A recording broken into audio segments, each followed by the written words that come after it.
Margaret wiped her wrinkled hands on her worn apron as she stood in the kitchen of the small house she had called home for 37 years.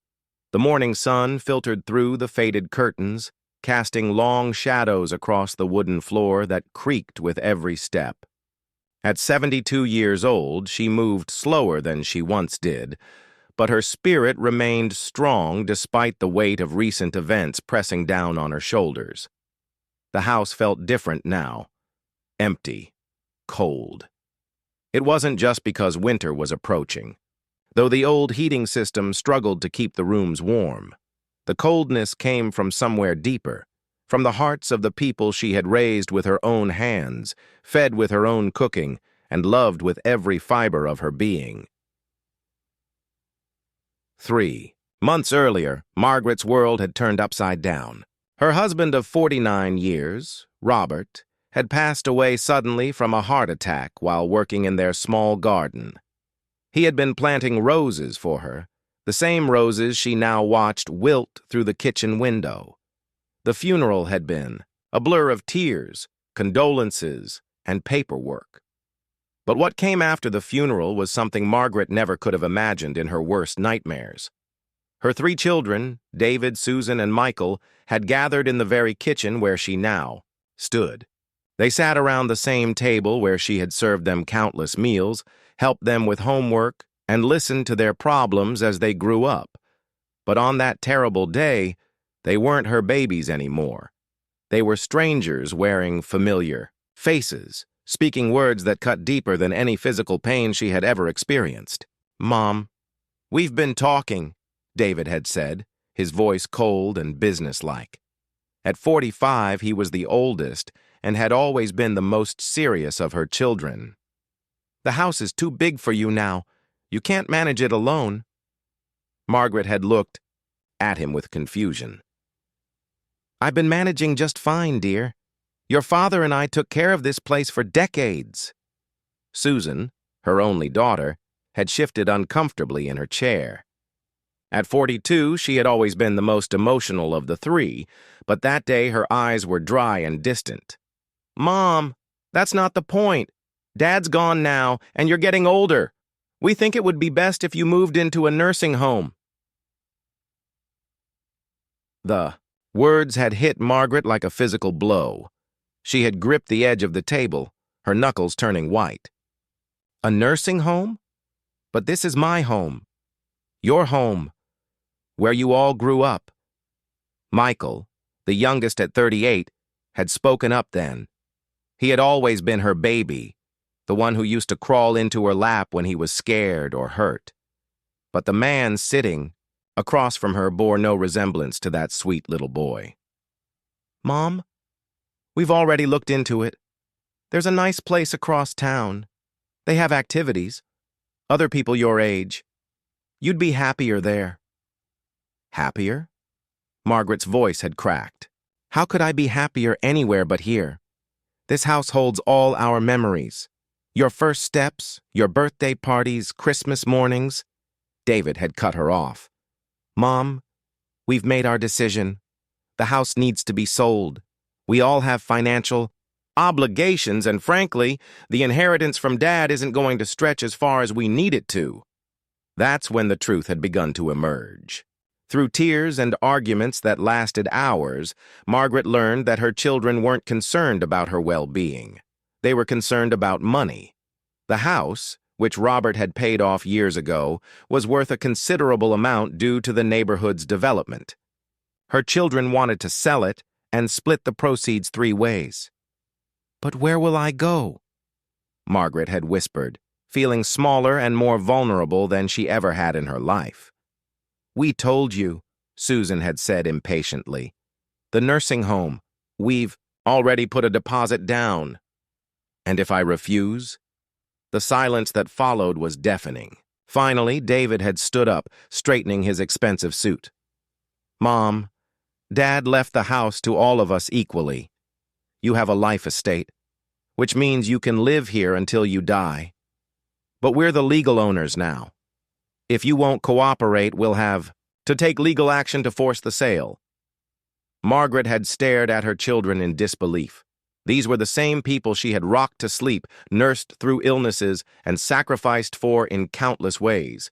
She had worked 2 jobs while Robert was getting his business off the ground just to make sure they had everything they needed. She had given up her own dreams, her own opportunities, to be the mother they deserved.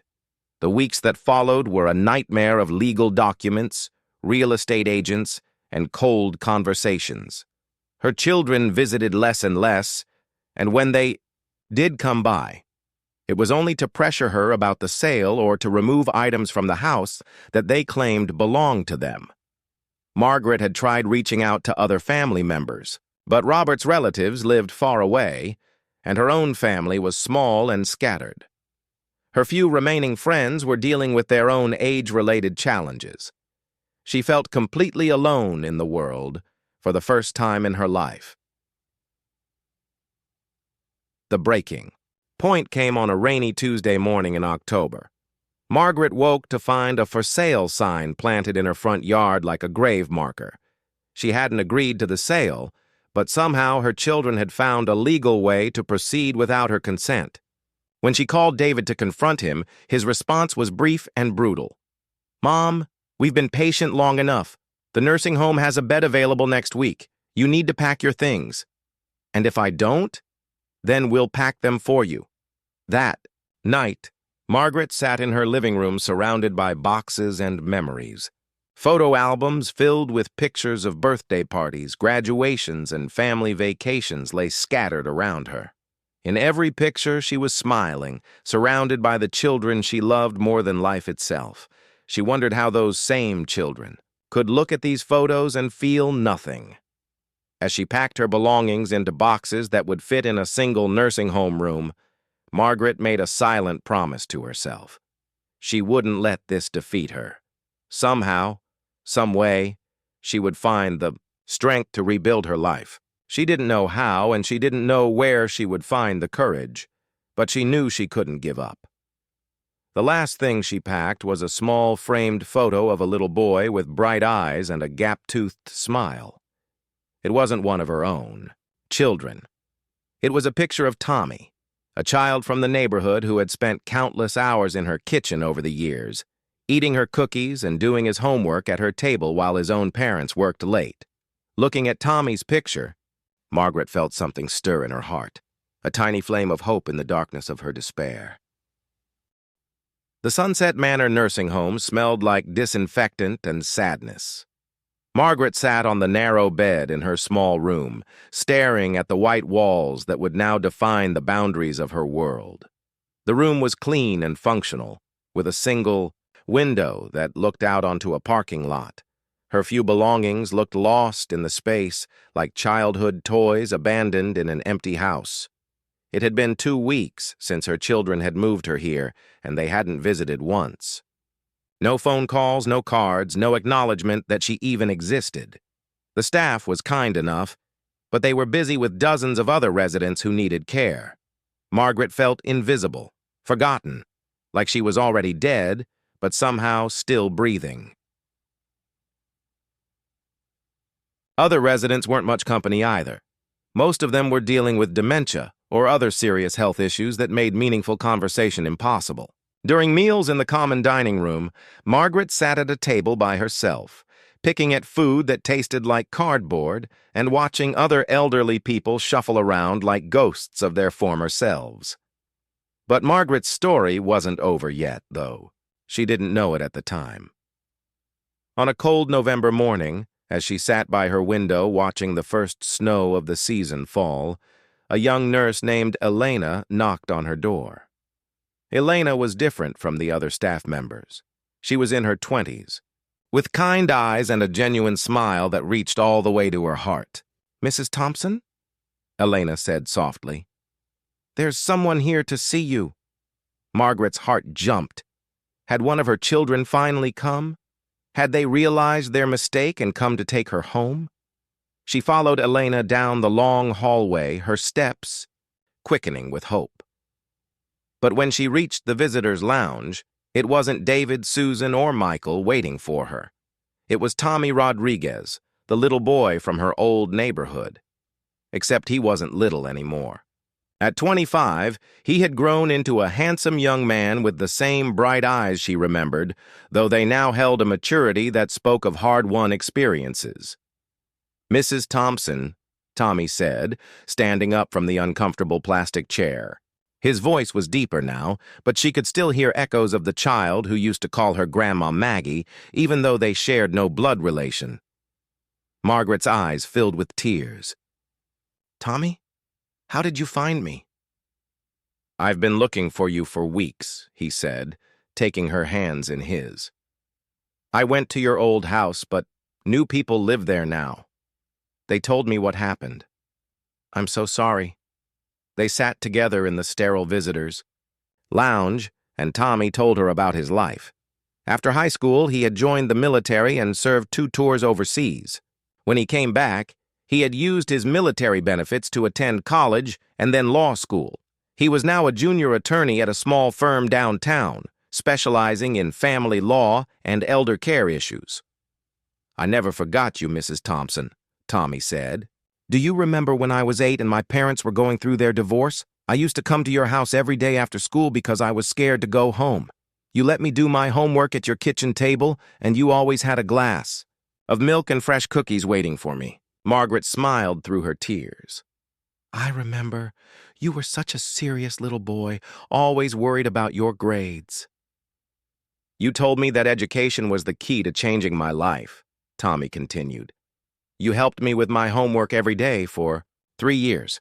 When other kids were playing video games or getting into trouble, I was at your kitchen table learning algebra and reading books you borrowed from the library for me.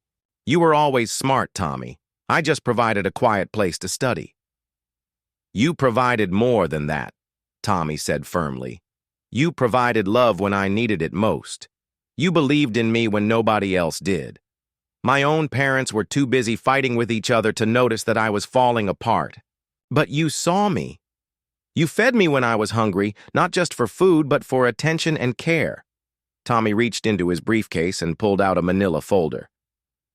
"Mrs. Thompson, I need to ask you some questions about what happened with your children and the house.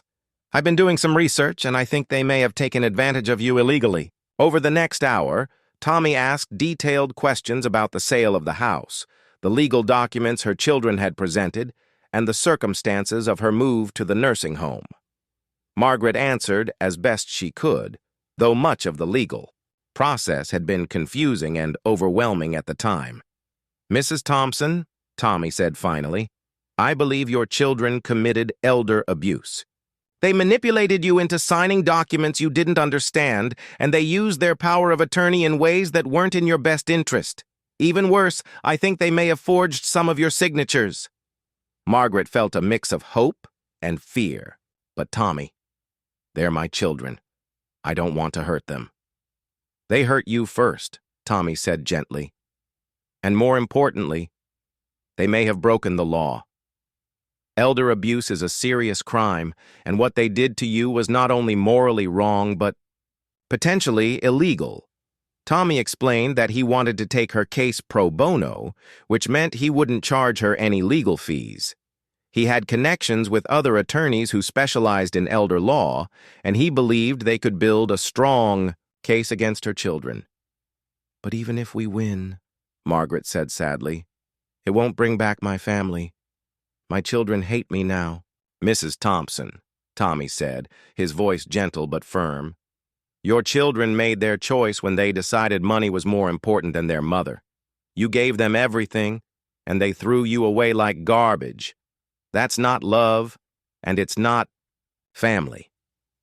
Tommy visited Margaret every week after that, updating her on the legal case and bringing small gifts to brighten her sterile room. He brought her books, flowers from his own garden, and homemade soup that reminded her of the meals she used to cook. More importantly, he brought her hope. Through Tommy, Margaret learned that several of her former neighbors had been asking about her. Many of them were outraged when they learned how her children had treated her. Some of them even offered to testify on her behalf if the case went to court. "People remember you, Mrs. Thompson," Tommy told her during one visit. "They remember how you took care of everyone in the neighborhood. Mrs. Garcia said you drove her to the hospital when she was in labor with her youngest son because her husband was at work. Mr. Kim said you brought his family groceries for 2 months after he lost his job. Everyone has a story about your kindness. Margaret felt overwhelmed by this outpouring of support from people she hadn't seen in months. She had been so focused on the rejection from her own children that she had forgotten about the other relationships she had built over the years. As winter turned to spring, Tommy's visits became the highlight of Margaret's week. He would update her on the legal proceedings, but more importantly, he would talk to her about his work, his dreams, and his life. He had become the son she had always hoped to have, and she had become the mother figure he had needed as a child. Mrs. Thompson, Tommy said during one visit in early April, "I have some news about the case, and I think you're going to want to sit down for this." Margaret's hands trembled as she set down her cup of tea. The news Tommy had just shared was almost too much to process. After months of investigation, he and his legal team had uncovered evidence that her children had not only manipulated her, but had also committed several serious crimes in the process of stealing her home and life savings. The handwriting analysis came back positive, Tommy explained, spreading documents across the small table in Margaret's room. Your signature was forged on at least 3 major documents, including the power of attorney that gave them control over your finances. We also found evidence that David accessed your bank accounts and moved money without your knowledge or consent. Margaret stared at the papers, seeing her own signature repeated multiple times in handwriting that looked similar, but somehow wrong. I remember signing some papers, but there were so many, and they kept rushing me. They said it was all routine legal stuff after your father's death. They took advantage of your grief and confusion, Tommy said, his jaw tight with anger. But we have them now. The district attorney is considering filing criminal charges for elder abuse, fraud, and theft. If convicted, they could face serious jail time. The weight of the situation settled over Margaret like a heavy blanket. These were her children, the babies she had raised and loved unconditionally. The thought of them going to prison because of her was almost unbearable. "Tommy," she said quietly, "I don't know if I can go through with this. Despite everything they've done, they're still my children." Tommy knelt beside her chair, taking her weathered hands in his young, strong ones. "Mrs. Thompson, I understand how you feel, but think about this. What they did wasn't just wrong, it was evil. They saw their own mother's pain and grief, and instead of comforting her, they used it to steal from her. How many other elderly people are they doing this to? How many other families are they destroying?" Margaret hadn't considered that possibility. The thought that her children might be systematically targeting vulnerable elderly people made her feel sick to her stomach. Over the next several weeks, Tommy introduced Margaret to other elderly people who had been victimized by similar schemes. She met Harold, an 80-year-old man whose nephew had stolen his retirement savings. She met Patricia, a widow whose daughter had forged her name on loan documents, leaving her responsible for thousands of dollars in debt she never knew existed. "Your children aren't just criminals," Tommy explained during one of their meetings. "They're part of a growing problem in our society. Elder abuse is one of the fastest-growing crimes in America, and most of it is committed by family members who are supposed to love and protect their elderly relatives." Margaret began to see her situation differently. This wasn't just about her, personal family drama. This was about justice for all elderly people who were being victimized by their own families. She began to understand that staying silent would only enable her children to hurt others. As spring turned to summer, the legal proceedings moved forward. Tommy had assembled an impressive team of attorneys and investigators who worked tirelessly on Margaret's case. They had uncovered a paper trail showing that her children had been planning to defraud her for months before Robert's death, possibly even years. The evidence was overwhelming. Bank records showed unauthorized transfers. Phone records revealed conversations between her children about managing the situation with their mother. Email exchanges discussed strategies for convincing the old lady to cooperate with their plans. Margaret felt betrayed in ways she hadn't known were possible. These conversations had taken place while she was cooking Christmas dinner for them, while she was knitting sweaters for their children, while she was grieving her husband and desperately needing their support. But the most shocking discovery came in July. Tommy arrived at the nursing home with a grim expression and a thick folder of documents. "Mrs. Thompson," he said carefully, "we found something else. Something that changes everything." He showed her insurance documents that revealed her children had taken out life insurance policies on both her and Robert years earlier. Policies worth hundreds of thousands of dollars. The premiums had been paid from Robert's business account, but her children were listed as the sole beneficiaries. "They were waiting for you to die," Tommy said bluntly.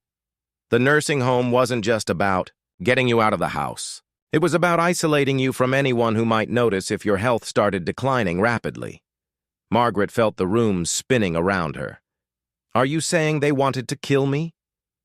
"I'm saying they had significant financial incentives for you. To die sooner rather than later," Tommy replied. "And the nursing home they chose has a history of negligent care. We found records of several suspicious deaths there over the past 2 years."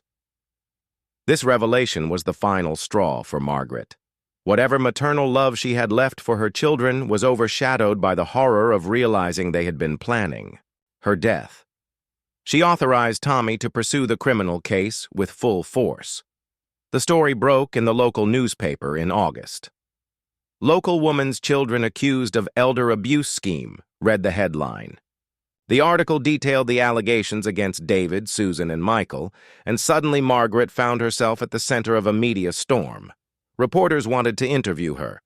Advocacy groups for elderly people reached out to offer support. Other families dealing with similar situations contacted her to share their stories. Margaret had gone from being a forgotten old woman in a nursing home to being the face of a movement against elder abuse. But the most surprising development came from an unexpected source.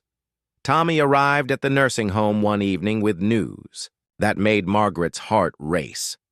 "Mrs. Thompson," he said, barely able to contain his excitement, "I just got a call from the prosecutor's office. They want to fast-track this case.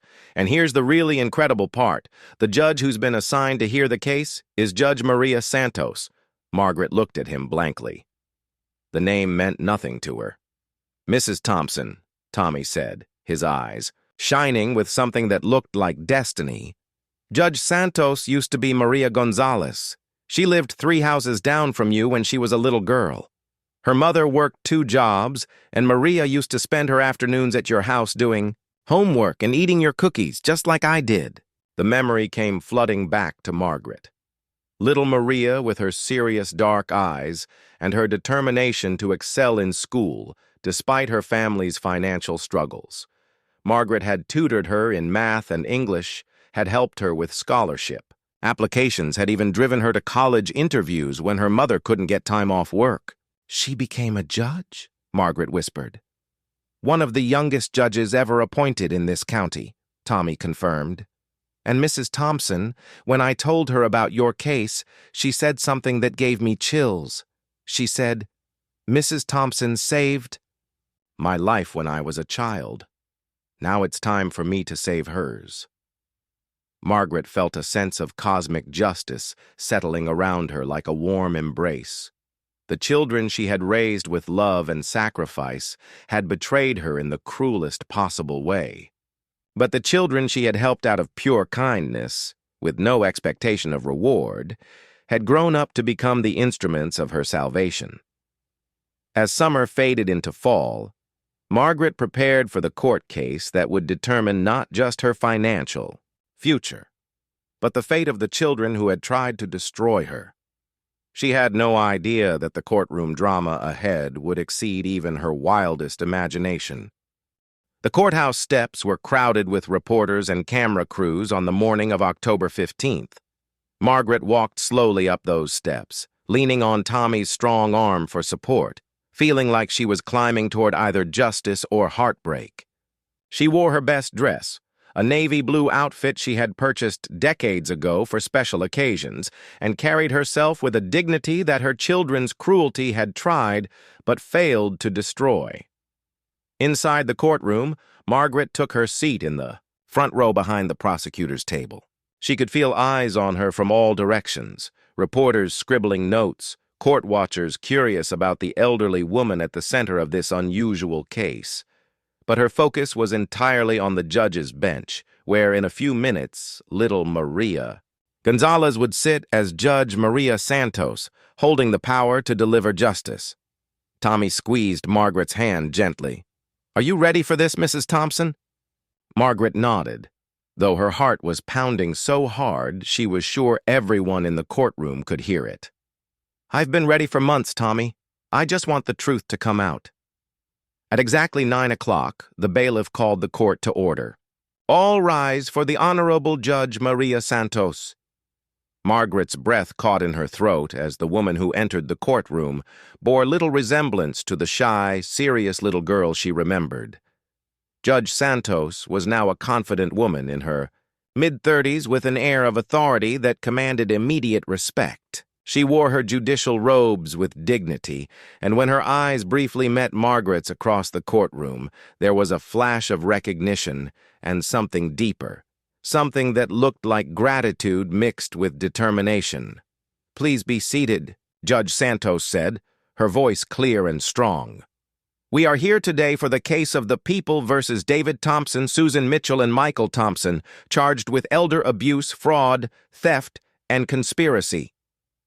Margaret's children sat at the defendants' table with their high-priced attorneys. David wore an expensive suit and maintained his business-like demeanor, though she could see tension in his shoulders. Susan kept dabbing at her eyes with tissues, playing the role of the grieving daughter. Michael stared straight ahead, refusing to look in Margaret's direction. The prosecutor, a sharp young woman named Rebecca Chen, stood to deliver her opening statement. "Ladies and gentlemen of the jury, this case is about the ultimate betrayal. The defendants, Margaret Thompson's own children, systematically planned and executed a scheme to defraud their elderly mother of her home, her savings, and her dignity. They used her grief over her husband's death as a weapon against her, manipulating her into signing documents she didn't understand while they plotted to steal everything she had worked for during a lifetime of sacrifice and love." Rebecca Chen painted a detailed picture of the conspiracy, using bank records, forged documents, and recorded phone conversations to show how Margaret's children had planned their crime. She explained how they had isolated their mother from friends and neighbors who might have questioned their actions, how they had rushed her into signing legal documents while she was still in shock from her husband's death, and how they had placed her in a substandard nursing home while they sold her house and divided the proceeds. When it was time for the defense attorneys to speak, they tried to paint Margaret's children as caring relatives who were simply looking out for their aging mother's best interests. David's lawyer argued that the nursing home placement was necessary for Margaret's safety and health. Susan's attorney claimed that her client was just following her brother's lead and didn't understand the legal implications of their actions. Michael's lawyer suggested that the whole situation was a misunderstanding, blown out of proportion by an ambitious young attorney looking to make a name for himself. But their arguments sounded hollow in the face of the overwhelming evidence Tommy and his team had assembled. The trial lasted 5 days, and each day brought new revelations that made Margaret's children look worse and worse. Handwriting experts testified about the forged signatures. Bank officials explained how money had been moved without Margaret's knowledge or consent. Social workers from the nursing home testified about the substandard conditions and the facility's history of neglecting elderly residents. The most powerful testimony came from Margaret herself. On the 3rd day of the trial, Tommy helped her to the witness stand where she told her story in her own words. She spoke about raising her children with love and sacrifice, about working 2 jobs to pay for their education and opportunities, about the pride she had felt watching them grow into successful adults. Then she described the nightmare that began after Robert's death. Her voice remained steady as she recounted how her children had pressured her, lied to her, and ultimately betrayed her in ways she had never imagined possible. "I gave them everything I had," Margaret said, looking directly at her children for the first time since the trial began. "I sacrificed my own dreams so they could achieve theirs. I worked my fingers to the bone to make sure they had every opportunity in life. And when I needed them most, when I was grieving and vulnerable and alone, they saw it as an opportunity to steal from me." David shifted uncomfortably in his seat. Susan was crying, though whether from genuine remorse or calculated performance was unclear.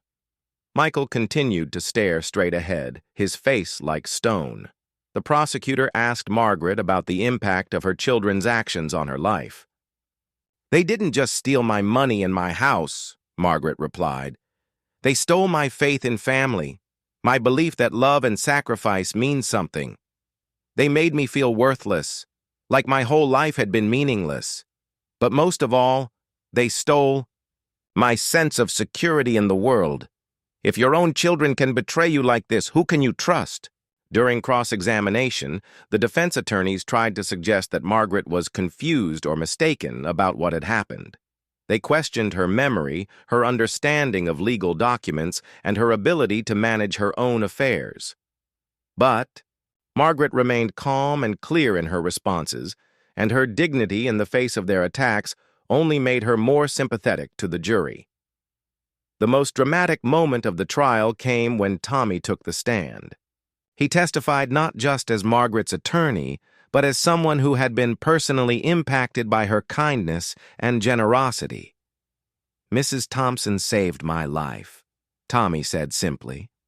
"When I was 8 years old and my world was falling apart, she opened her home to me. She fed me, helped me with my homework, and most importantly, she believed in me when nobody else did.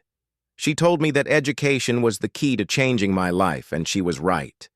Everything I am today, I owe to the foundation she helped me build during those crucial years of my childhood." Tommy's voice grew stronger as he continued. "Mrs. Thompson never asked for anything in return for her kindness. She helped me because that's who she is. That's who she's always been. She spent her whole life taking care of other people, putting their needs before her own. And when she finally needed care and support, her own children saw it as an opportunity to rob her blind." The defense attorneys objected to the emotional nature of Tommy's testimony, but Judge Santos overruled them. "The witness may continue," she said firmly. Tommy looked directly at Margaret's children as he delivered his final words. "These defendants had a choice. They could have honored their mother's lifetime of sacrifice by taking care of her in her time of need. Instead, they chose greed over love, money over family, and cruelty over compassion. They don't deserve to be called her children." When the prosecution rested its case, the defense tried to present character witnesses for Margaret's children. They called business associates who testified about David's professional success, friends who spoke about Susan's volunteer work at her church, and colleagues who praised Michael's work ethic. But their efforts felt futile against the mountain of evidence showing what these apparently successful, respectable people had done to their own mother.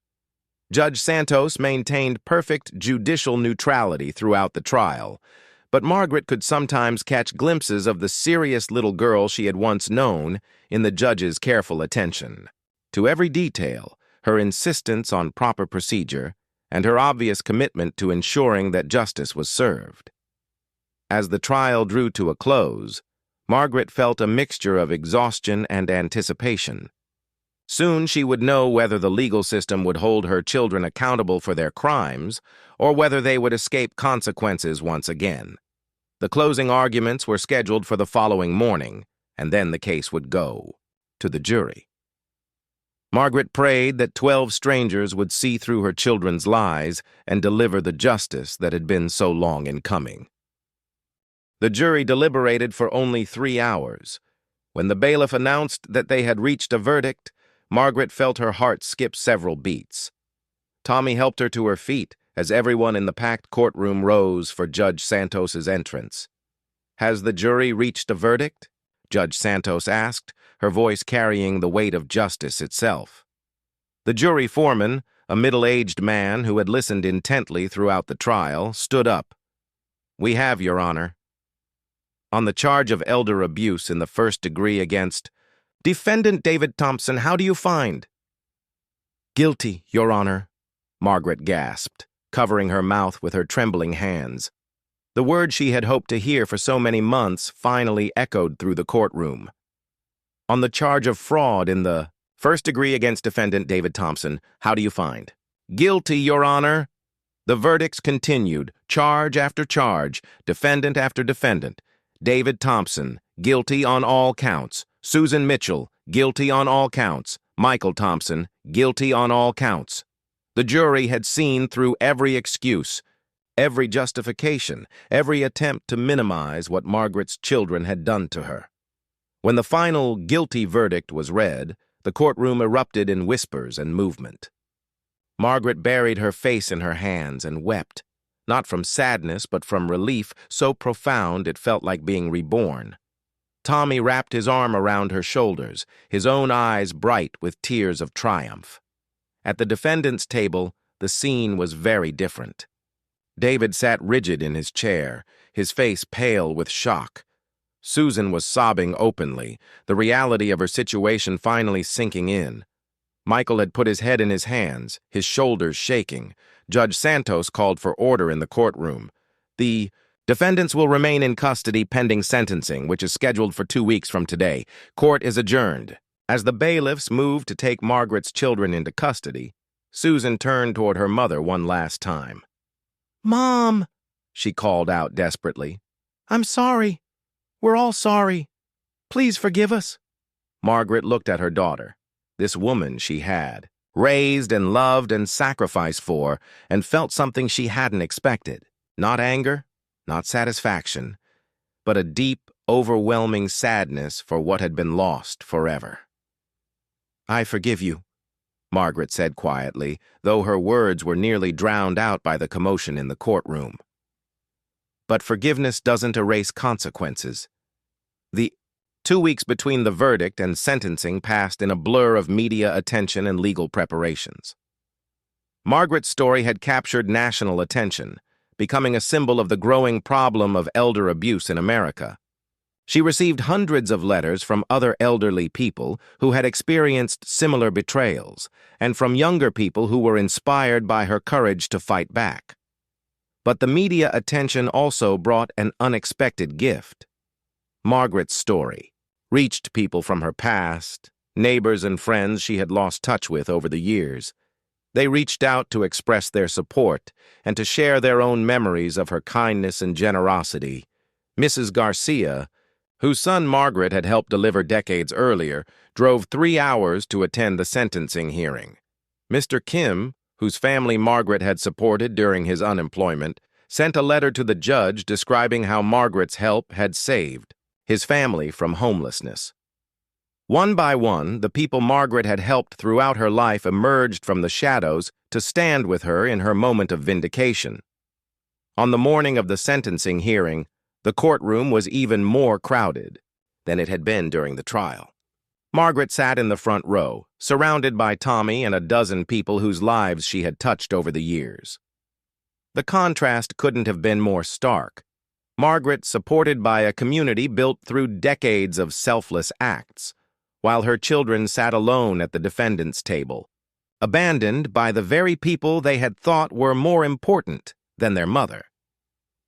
Judge Santos entered the courtroom with the same dignity and authority she had displayed throughout the trial. But when she began to speak, there was something different in her voice, something personal and powerful that made everyone in the room lean forward. "Before I pronounce sentence," Judge Santos began, "I want to address something that has weighed heavily on my mind throughout this trial. It is unusual for a judge to speak personally about a case, but these are unusual circumstances." She looked directly at Margaret, and for a moment the serious little girl who used to do homework at Margaret's kitchen table was visible in her eyes. Mrs. Thompson, you may not remember this, but when I was 9 years old, I came to your house crying because some kids at school had made fun of my clothes. My family didn't have much money, and I was wearing hand-me-downs that didn't fit properly. You sat me down at your kitchen table, gave me a glass of milk and a cookie, and told me something I've never forgotten. You said, "Maria, clothes don't make the person. It's what's in your heart and your mind that matters. Study hard, be kind to others, and someday you'll be able to help people who are hurting just like you are today." Judge Santos paused, her voice thick with emotion. Those words changed my life. They gave me the strength to ignore the bullies and focus on my education. They inspired me to pursue law school and eventually to seek a position on the bench where I could help people who were hurting, just like you said. The courtroom was absolutely silent. Margaret was crying openly, remembering that scared little girl and seeing the strong, accomplished woman she had become. I have spent my entire career trying to live up to the example you set for me, Judge Santos continued. You showed me what real strength looks like. Not the kind that comes from power or money or status, but the kind that comes from putting others before yourself, from lifting up those who are struggling, from choosing love over selfishness every single day. She turned to face Margaret's children, and her voice became hard as steel, which makes what you three have done even more unconscionable. You had the privilege of being raised by a woman who embodies everything good about humanity. You had front-row seats to watch how a person should treat others. You saw her sacrifice for you, work for you, love you unconditionally.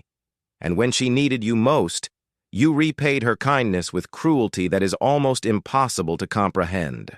David tried to speak, but Judge Santos held up her hand. I have listened to your attorneys argue that you were acting in your mother's best interests. I have heard them claim that this was all a misunderstanding, that your intentions were good. But the evidence tells a different story. The evidence shows a calculated, systematic campaign to defraud an elderly woman of everything she held dear. The evidence shows that you planned this theft while she was cooking your Christmas dinner, while she was grieving your father's death, while she was desperate for your love and support. Judge Santos's voice grew stronger with each word. You didn't just steal her money and her house. You stole her dignity. You stole her sense of security in the world. You stole her faith in family and love and basic human decency. You took a woman who had spent her entire life building others up, and you tried to tear her down for your own profit. The judge paused, consulting the papers before her.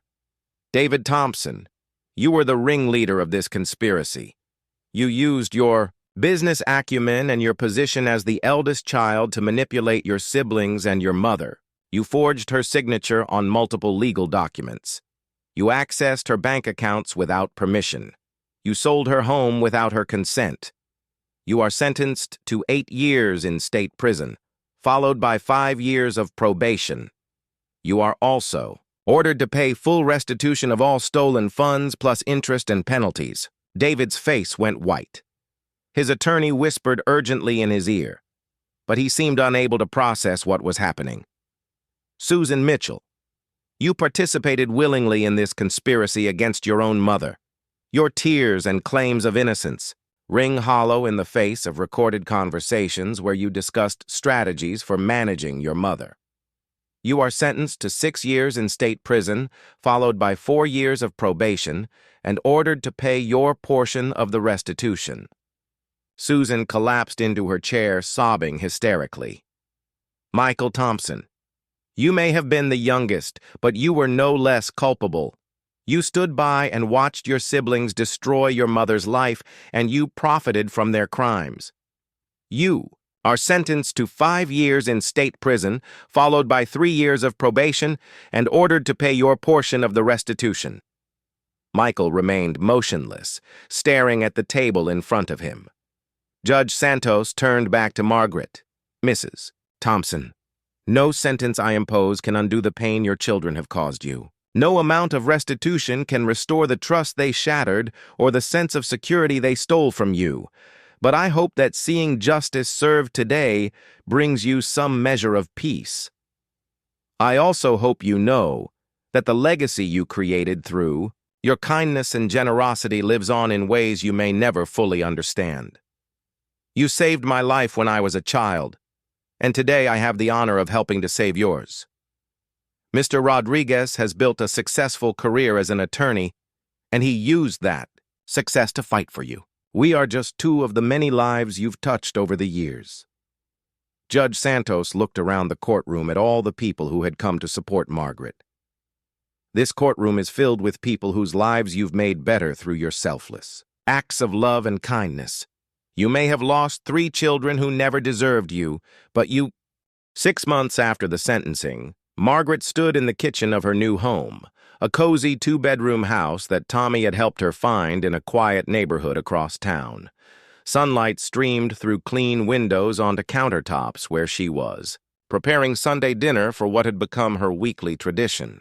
The smell of roast chicken and fresh-baked bread filled the air, familiar scents that reminded her of all the family meals she had prepared over the decades. But this family was different from the one she had lost. This family had chosen her, just as she had chosen them. Tommy arrived first, as he always did, carrying flowers from his garden and a bottle of wine.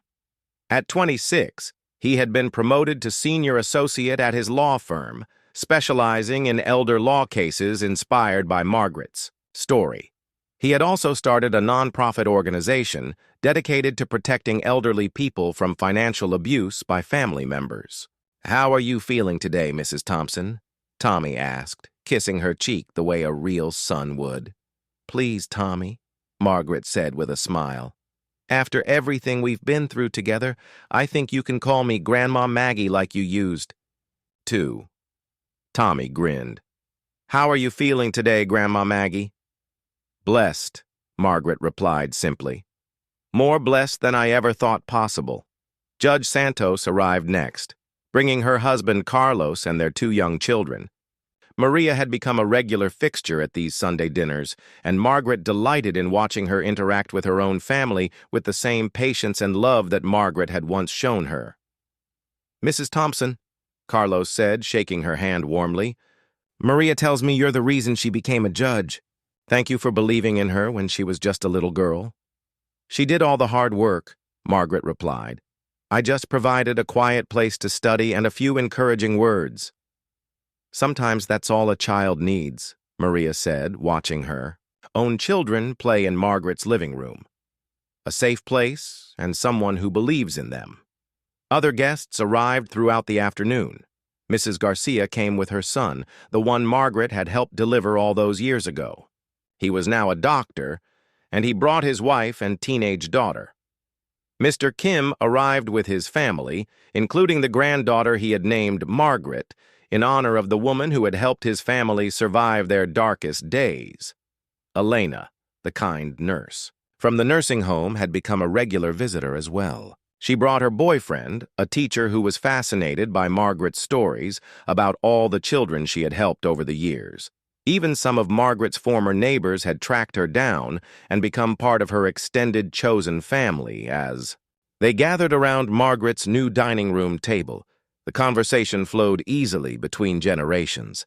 The children shared stories about school, the adults discussed their work and dreams, and Margaret listened with the contentment of someone who had found her place in the world again.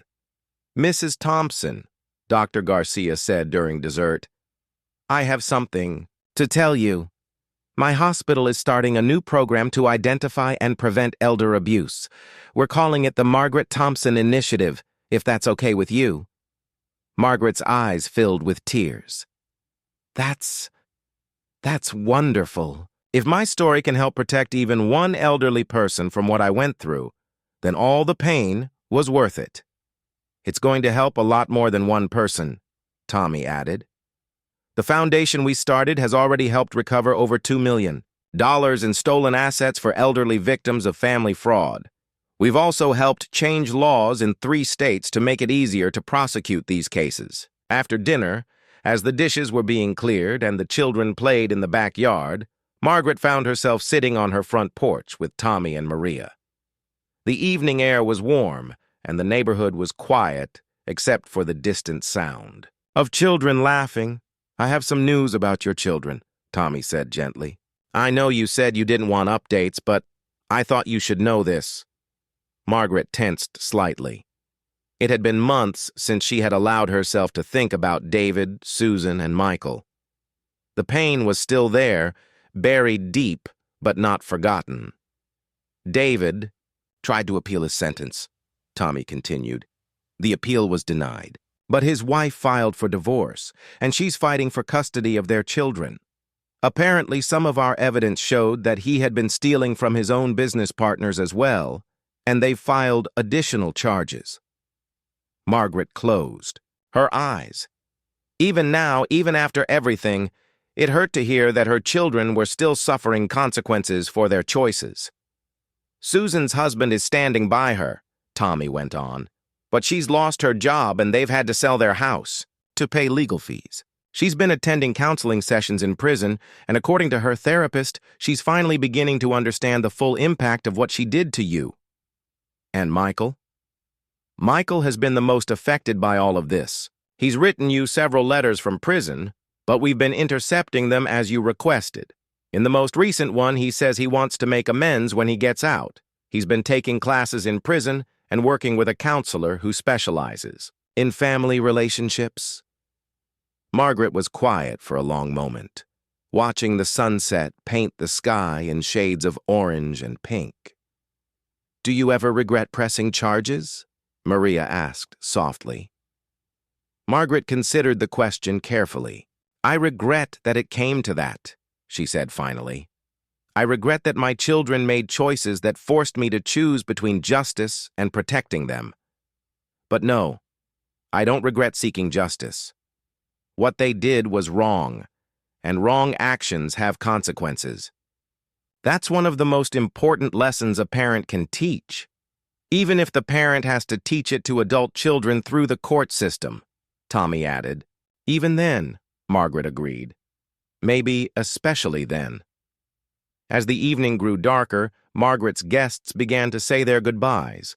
One by one, they hugged her and thanked her for the meal, for her friendship, for the example she continued to set. Tommy was the last to leave, as he always was.